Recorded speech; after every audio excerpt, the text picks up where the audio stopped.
Hope Shifa nakawombe owa program wewunyisa omwagalwawo eyavaayo okutambuliranga ku mazima n'okukugusisanga ensonga. Kale nno tumugoberere tetugenda kwejjusa. Je baliko Hope Shifa. Ansubire nti oli bulungi. Kati mbadde nsaba kutumako ngendereke wa muzeeyi wange taata wange. Onneetondereko kuba yanyiigira namusobya. Nali nkibaze nga ngenda bweru n'entunda ebintu bye byonna. Yali alunda embizzi n'entunda embizzi ze, n'entunda poloti ye bambi, n'embuuka ne ngenda ebweru. Naye gye ndi ebweru ebintu tebiri kuntambulira bulungi. Njagala kukomawo e Uganda naye ntya n'okutuuka mu maaso ga muzeeyi. Ate sirina we nsuubira kulaga. Naawe nga bw'omanyi famire. Nagenda ne mmusobya kye ssaamanya nti nno kiyinza okumbeerera ekizibu mu maaso. Nali nina kye mbaze nga bwe nkibaze nti bwe ŋŋenda ku kyeyo nja kubeera bulungi. Naye natuuka eyo ne bigaana. Ate mmaze okwonoona emabega nga ntunze poloti ya taata wange. Yali alunda embizzi n'enzitunda. Ansuubidde nti nno gye ŋŋenda nja kukubisaamu emirundi 2 ate muggulire tubeere bulungi. Naye ne bigaana.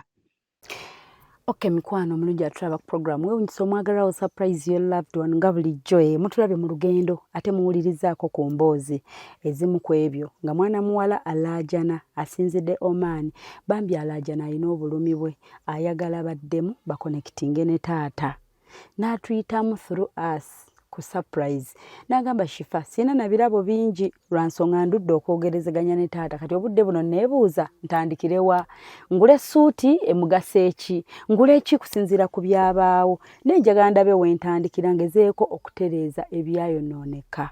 Bannange yanyumiriza emboozi nga zo bambi zikwasaamu ennaku n'ebiseera ebisinga tusobya naye ekikulu muntu kwenenya kyebagamba nti komawo eka.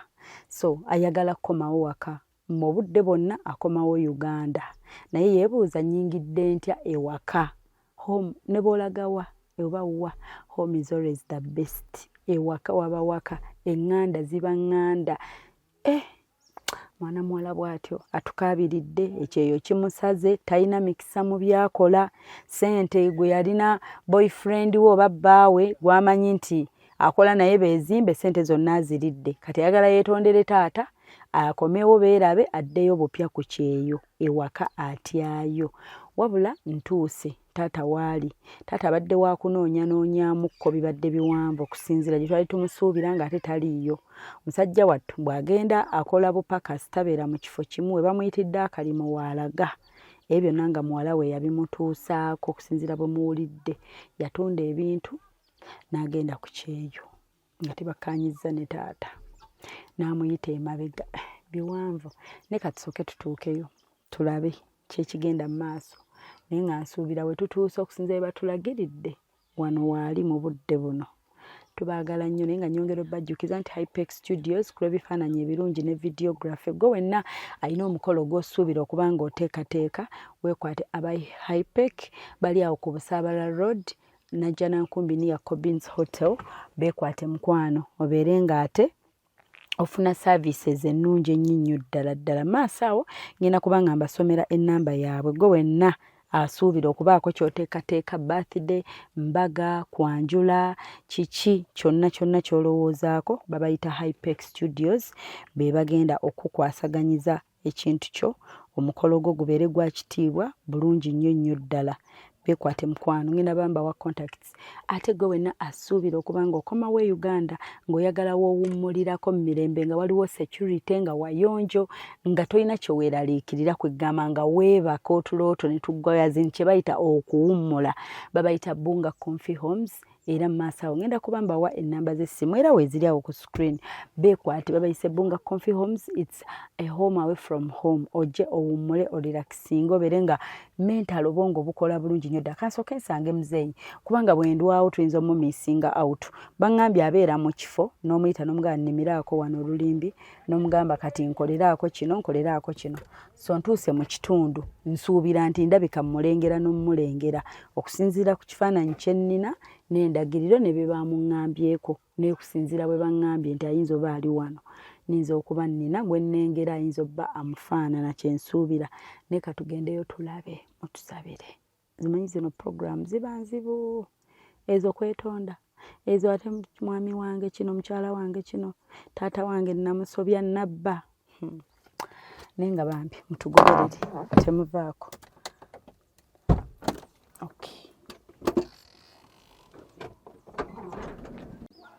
Abaagalwa abalungi bwe tutyo ekirabo okireese so nyongera bajjukiza lwaki sibawa ate bafotographer abakabi nembawa connection nga sinava wano babayise Hypex Studios obasanga awo najja nankumpi niya Cobbins Motel Obusabala Road ye enamba zaabwe ez'essimu basange ku +256 754 19 24 34 oba basange ku +256 789 34 38 02 for editing video editing and shooting covering all functions like wedding, birthday parties, introduction, corporate parties, etc, meeting, conferences zonna bazikola n'oba oyina gwe nga just oyina meeting zo z'okola naye ng'oyagala zibeere covered bw'oba oyina housewarming oyingira nnyumba yo byonna babikolako mikwano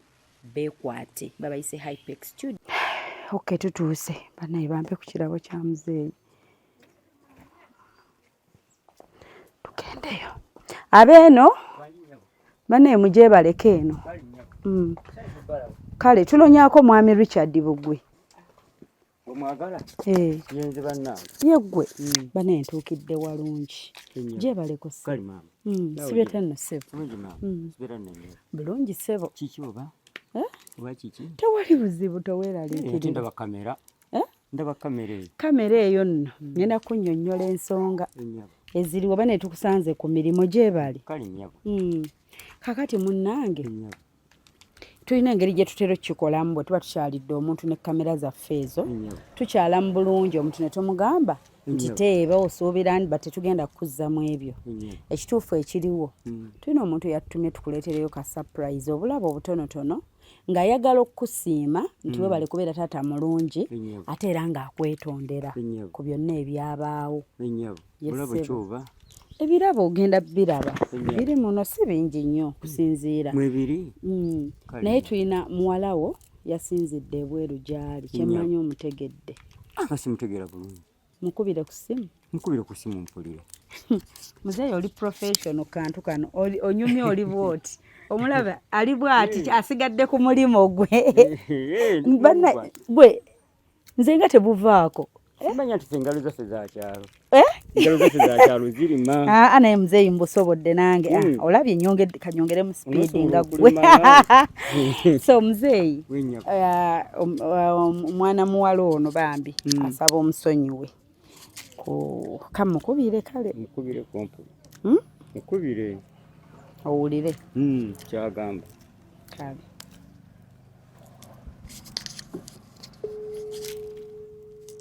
katomukubire oyogereko naye nnyabo naye nga ffe totutya tetulina buzibu sitidde nange era halo tannakwata halo jebaleko mukwano kale nnyabo naawe jebaleko nze Hope Shifa ntuuse gye wantumye naye kankateekeko wano kaakati ntuuse ewa ddaddiwo mwami Richard wangi nti ndina ddaddiwo mwami Richard ndi naye wano musanze akongola kaso kenyini ye mukwano atunula atya afaananya atya bw'abalabye tunula bubi nnyo olw'ensonga embeera yange si nnungi olw'ebintu byange byatundibwa ndi awo bwe ntyo kannange taata nsaba kunsonyiwa sijja kusonyiwa kwange taata embeera nsaba mbi. kunsonyiwa ensonga lwaki nsindisa omukyalo oyo asooka neetondereko. Nze mbadde simwagala, mbadde saagala nsonga zo. Ebintu bya byatundibwa bingi. Watunda ebintu byonna ne bigwawo, kati ndi eno mbona bonna ndi nadda mu kulima. Watunda ebintu byonna embizi, ente byonna n'obimalawo. Taata nsonyiwa kye nali ngoba kyagaana. Sijja kusonyiwa. Noonya tubeere bulungi gye bujja naye taata byagaana. Wampisa bubi era sikikiririzaamu ekyo. Taata byagaana era bw'ondabako okkiriza oba bikolimo taata nsonyiwa. Naye wampisa bubi gwe ebintu byatunda byali bingi naawe. Kati ndi awo mbonabona bubonyibonyiza bansanze nkunga ne kasooli wange ensonga ezo saali zibaddemu. Olw'embeera gye wampisaamu. Wampisa bubi nnyo era ndi wano ndi munyiivu nnyo simanyi kyogenda nakunkolera. Nange gye ndi taata siri bulungi ebintu byagaana ebintu byakootana. Gwe lwaki watunda ebintu byange n'ogenda?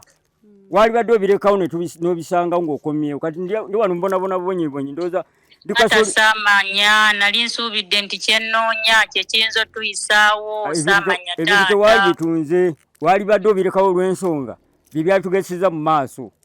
Kati tuli wano yatunda embizi yatunda ente n'ebibanja byonna n'abitunda n'abimalawo n'ennyumba gye waŋŋamba n'ennyumba simanyi nakumanya kye ngenda nakuddamu. Taata nkoledde bwereere emyaka ena gye mmazeeyo nkoledde bwereere taata. Sente gwe nali neesiga n'enzimuwa yalya buli taata naye ensonyiwa nkomewo. Yalina n'ebyange kati mbonabona bononkola bupakasi. Nalina omukisa gwo. Ebintu byebyo nze nabikoowa mbadde saagala. Ebintu byange byewatunda ebisinga okunnuma. Kati ndi eno nkola bupakasi. Ndowooza gwe osanyuka bulungi ng'olaba nze nga ndi eno mbonabona bubonyibonyi. Taata sisanyuka ensonga lwaki nsindisa oyo asooka neetondereko. Oluvannyuma nange nzije. Bannange nze ensonga zeezo gamu kojja kalogera kujja tukole kyati kati ng'ebintu wabitunda tugenda kubeerawa. Taata tugenda sinziira buto tomanya mu nteekateeka za Katonda maaso. Ebintu ebikyakoleka kati ebintu byatuuka byafuuka bya buzibu ebibanja tebikyagulika. N'otunda ebibanja byonna n'obimalawo n'odduka ng'ogenda bweru. Kati ndi wano mbona taata nsonyiwe. Asijja kusonyiwa. Taata nsonyiwa. Sijja kusonyiwa mpozi ngomaze kuzzayo ebintu byange ebyagenda. Anti taata bw'obanga muli mu mbeera eno tafuna mikisa mu byakola. Akoledde emyaka ena ssente zonna zimuyise mu ngalo. Taata nsonyiwa. Yambuulidde ekituufu nti ssente. Abadde ayagala kujja eno? Akomawo mu myezi ng'esatu. Kati agenda kudda akola ki? Yazikola yali alina gwaziteresa ng'ayagala dde mubeeko kyakuddizaawo. Kati tugenda tandikira ku ki ebintu byatundibwa? Teri gwe tugenda tandikira. Nze nange ndi eno ndi ku bupakasi. Kati agenda kudda tubeerewa. Kati taata gw'obeerawa kuba tugenze tubadde tukusuubira ne bagamba nti tugezeeko okukolera emirimu. Ennaku yansuula eno wa mwana oyo. Era embeera gye nina siri bulungi nnyo wadde n'akatono. Kuba bwe si bwe naalibadde atunda ebintu byonna by'obugagga ne biggwawo kati ndi eno ntawaana butawaanya. N'ekyokola sikiraba. Omuntu omulama nenzira mu bupakazi omusajja alina ebyange bye nali nkulekedde. Kati ate bansonyiwe shifa neegayiririraako muzeeyi ansonyiwe naye embeera nange enkuba. Embeera enkubye gye ndi taata. Bannange. Taata musonyiwe bambi. Musonyiwe akomewo. Ajje kale mwogere. Kale jangu twogere naye mbadde saagala odde olw'ensonga. Sina pulaani gye nina naawe. Kale komawo nkutadde. Kale jangu. Ajje mwogere taata okwogere. Jatwogere. Anti jatwogere tulabe. Neeyanziza taata neeyanzege weebale kunsonyiwa weebale kubeera na mutima muzadde. Jatubonebone olabe nange embeera gye ndimu eno. Ajje mukole. Ojje tukole. Nanja kusinziira tuddemu buto. Kale nnyabo jangu naye budda. Bwe nkomawo ne nfuna omukisa nga muzeeyi ansonyiye ngenda kusinziira ate nzireyo. Atoddeyo? Naye embeera egaanye. Kale jangu jatulabe kale tulabe kyokkola. Neeyanziza taata weebale kunsonyiwa. Kale yangu onojja bibbanga kyoba simanyi. Myezi nga 6 mu maaso taata nezinkomyawo zennyini sirina. Banga nga ddene nze mbadde nkulese nga manyi togera kwangu okujja eno kati bibyo bigenze na mu myezi. Myezi taata nezindeeta zennyini sirina ngenda kupangapanga bupanzipanzi. Kati bana ono mukolera eki? Ono mukolera eki gwazze? Nze gwe mbuuza. Nze kyenteesa taata kiri bwe kiti. Ennyabo. Musonyiwe kati bwaddayo ate kati agenda kukolera ddala. Kubanga bwe yaba yali abiraba nti byangu. Akirabye nti ogenda n'okola yaŋŋamba mu kuggyawo ebintu yali amanyi nti mu myaka 2 agenda ba ssente azifunye. Naye kati bigaanye. Kati agenza olaba zigenze myezi 4 ate ayinako abaamufera. Akomewo tuteese. Naye kati taata bwadda n'otuula naye ne muteesa. Osanga ate bwadda asooka okukola nga ssente aziweereze newuwo. Naye luli mubadde temukkaanya ssente ate laba abalala bwe bazirya. Kati tujja kukaanya nga zze. Ate naye ne bazimubbako. Ajje. Kikulu ajje. Taata akusenyiye. Neyanziza taata neyanzeege. Jangu muna tewali kyakola tuddemu tutetenkanye. Yewuwo. Neyanziza taata mulala naye tusafunayo muwala wo mulala. Aye era taliiyo. Ne bw'oba ofunye bawala abalala baba siyoona. Aba siyoyo ne mbadde ngamba. Ajje ng'anywedde kubanga emirimu gye tukola eno. Agiraba gya kyalo ng'alina okukola. Ate yava mu kyalo okugenda. Essente zinamuzaayo. Yava mu kyalo. Ajje zimuzaayo azeekolere. Ziraddayo tunaaziya nga akomyewo. Newe bali musonyiwa. Taata neyanzeege Mukama akumpeera omukisa taata. Kale nnyabo naawe beera bulungi naye munange embeera eno gye tulimu eno bino byonna gwabireeta. Ngitegeera taata ye yanfoosinga ogenda ku kyeyo naye bigaanye. Ebintu bwe bibangawo omuntu omala gatundatunda bintu fa nga totegedde. Bintu mala kwetegereza. Olumu taata omuntu asobola okutunda n'agenda n'akola ne ziddawo naye ndowooza mu mutima kimwe yakikolera temwamala kiteesaako. Oboneredde taata. Oboneredde. Mbadde saagala kusonyiwa naye kali kankusonyiwe naye munnange tozange okutunda bintu nga totegedde by'otundira. Nga tetumanyi kukaanya nze nannyini by'okola gwa mu bintu n'otunda butunzi bw'otu kati olaba aboobonabona nange njeeno mbonabona teri ayamba mune. Okiraba ndowooza. Newe bali mwagala bambi. Kale. Kubanga ogwo guba mukwano kubanga osobola omuwuliriza. Nja muwuliriza bw'anaaba azze sina buzibu naye. Naye ekyembi kutunda bintu byange byonna n'abimalawo. N'ekisigaza kantu konna ndi wano ndaga budaazi. Bw'aba asobola akomewo tunaateesa tukole ebirala mpolampola. Obulamu kasita weebuli. Obulamu bwe bugagga. Mukama atukuumye. Atukuumye ajje tewali buzibu nzi mulesa ajje. Naye singa sikisaalikiriza kujja. Naye kati mulesa ajje. Era muwala ndi munyiivu nnyo nze kutunda ebintu byange nga sitegedde. Taata nsonyiwa neetonda mu maaso go nsonyiwa taata. Taata agambye ekikulu jangu. Jangu. Mwogereze gangu. Twogere nga ozze. Twogereranye tulabe kyokukolawo. Owulidde mukadde? Jangu twogerezeganye tewali kyakukola kubanga olw'ensonga. Ate munange oli mwana ate n'azaala ddi omulala ate. Anaakufaanana. Taata. Kale nnyabo. Bane tweyanziza nnyo kale taata ogende bulungi taata. Bambi neeyanziza mukwano ama weebale nnyo. Kale n'essaati tebyenkanaakana. Kale nga nnungi. Ye. Kale tewali buzibu. N'agamba munnaaye kajje si bingi ku kyogwana naye musonyiwe. Kale neeyanziza akatono munnaaye. Agambye agenda kujja bane tweyanziza taata. Taata akatono kazira mu liiso bwentyo bwenkoze naye bansonyiwe. Kale maama munga kwongera emikisa neeyanziza nnyabo. Kasita omuguliddewo olujja. Naye kata nkuguliddewo jangu tewali buzibu. Akatono kenfunye kano kangira nange nkabira ku kano. Mbere nako nga bwe kenkana. Mulimu n'akabaasa kaataddemu ojja kalaba. Ate mbadde sikalabye. Ojja kalaba kali omwo. Nkalabye. Kalungi nnyo nkalabye mukadde neeyanza akabaasa akange. Nenga kakomewo. Katono kyandibadde kinene n'ebigaanye taata bigaanye. Komawo twali buzibu mwana wange. Ojje tubitereeze tulabe. Nkimanyi Mukama ajja kuggulawo n'enguudo endala nnyingi amakubo amalala. Nga bwansabye era jatambula bulungi paka. Kwa munaaye omuzadde ye Katonda w'oku nsi. Ate munaawe omuzadde ate ne bw'aba mubi nga yeewuwo. Olina kubeera n'oyo.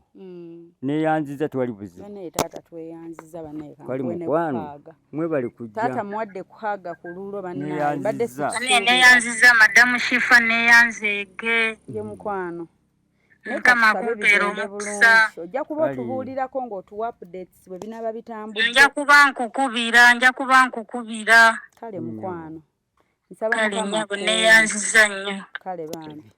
bana mwe bali kunetikira mwe banyi mwe balire ddala munnaye tetulina kye tukoze taata kano akatono kammala kano kenfunye we bale bannaye okuba n'omutima ogwo nze munnange kuba eyo loosi yali nnene naye oba bitadde mabega wabisse mabega n'oweesonyiwa n'osirika nabireka era nga sirina lwakuba kyakkola ekibadde kimuluma obadde wamwesiriikirira ng'olukuba essimu n'owulira eddoboozi lye ng'oli nga saagala nakwata simu ye olw'ebintu byange byayononeka nga saagala ate nakwata waliwo we simu ye yatuuka natakuwuliza ng'essimu wagijjako nemboozi yo nembadisa era singa tondeetedde kalabo kano nze saali kayinza bintu bi naye kati kanzikirize lwa kalabo kano maama kondeetedde nzikiriza ku lulwo si ku ye ajje naye lwakuba gwakaleese era neyanziza naye naye nemugambe naye ajje mutadde tewali buzibu yeebala akalabo kange kano kenfunye mutadde ku mutima era nenyiika eyo neeweddewo era kati ndi musanyufu nnyo ajje tulabe ekyokukola maama we bali kuneetikira we bali nyo balire ddala bambi we bali kusiima nsiimye akatono ako bambi era akatono kano nkasiimye gye wakoleramu naye n'osiima kasiime kano ate munaye naalikoze eki n'otuwuliriza mbawuliriza ate munange omwoyo gw'omwana guluma nga sinza butawuliriza nawe osangiddwa omutima gukulumira omwana nga gunumira omwana omulabako naye oba jjajje nga weebuuza oba ali ku ki nze simbanga nebuuza yeebuuza watuuka essimu neevaako ki ekyabaawo kuba naffe tuzze tubuuliriza kyova nze simu yange yafa tokyalina simu sikyalina simu era sirina kubanga omanyi omuntu okukulagirira nti buuza simaye wa mukyalani ninga mutambudde bwe tulaga ekifaananyi kyo wali obeera wavaawo navaawo muna ate naali baddawo amaka gano bali abali waliwo wali akaduuka waliwo abatuulawo wali mu kasitenseni wali ne batugamba nti mu budde nga buno gwokola mpaka era nakatula mu nsanze ku mirimu gyange nga nkola era kati ngenda kwano akasooli w'omugagga nange ntambuleko nzireko awo mu kasitenseni katono kikuba sirina kyakkola ennaku yange njikaabiraawo katukwerekereze naye tumanyi katonda kati agenda baggulirawo bibeemu katusabe nnyo naye twali buzibu kambasabire mutuuke bulungi bannange mwebalire ddala akalabo kange kasiimye mwebali kwetika nkwateko mu ngalo bannange mwebali nnyo mwebalire ddala maama munaye webale naffe kukkiriza n'otuwuliriza kyekikulu nzikiriza kati bingi nnyo amakubo gagenda amakubo gatereere bulungi nnyo era adde bulungi njasanyuka ng'atuuse bambi kati gwe kyova ku mutima gwo olabe ku mwana wange ebisigadde obyesonyiwa ajja byesonyiwa kubanga olw'ensonga ate kati omwana maze n'okumpereza kampadde ate kati era niwe naagaana byonna byabwerere oli mwana wange kana katono kensigaliza wala nsangira ng'aleese ebingi oba biganye ajje tunaayiiya amiina wulira omukwano ogwo ogwa muzeeyi era tewali buzibu naye bannayinze musanyukiddeko tulina gye tugenda olumu kati nga wano yasoose kutunula nga tewali jambiya oba kutugobaganya ne jambiya tetutema bantu eno waffe era kuba bino ebintu olumu ebyo kwetonda bitera obba ebizibu okusinga ate muno ayinza okyala n'omugirayo jambiya kati mwe muze sibategedde kanaje jambiya mbagobe bugobi mbatte busi mba nina kubaleka ne mumbuli ekituufu ekibaleese naye kamera ibadde ntiisizza kamera kunkuba ekifaananyi ekyo tubadde twagala naye tumukwatire akulabeko jjukira owulidde wali wambuuza nti yali mu mbeera akyali atya kati wano tumukwatira obufaananyi buno n'akulabako bambi agenda ssanyuka ensonga nange ngenda ssanyuka oba agenda kundaba kasanyuke naye mubeera lugera bwenfaanana njiraba sirya bulungi sinywa bulungi lwa mbeera yakasente n'omuntu alina ebyo byokudda ku bupaka singa bwolaba buno si bulungi bimalamu nali munene ye kati aba nze nalina nkoze ensiibuusi ndowooza ontunula n'olaba lwa mbeera ya mwana oyo naye tewali mutawaana naye katwesonyiwe okwerabira okusonyiwa kubaawo okwerabira kuba kuzibu naye katusabe mukama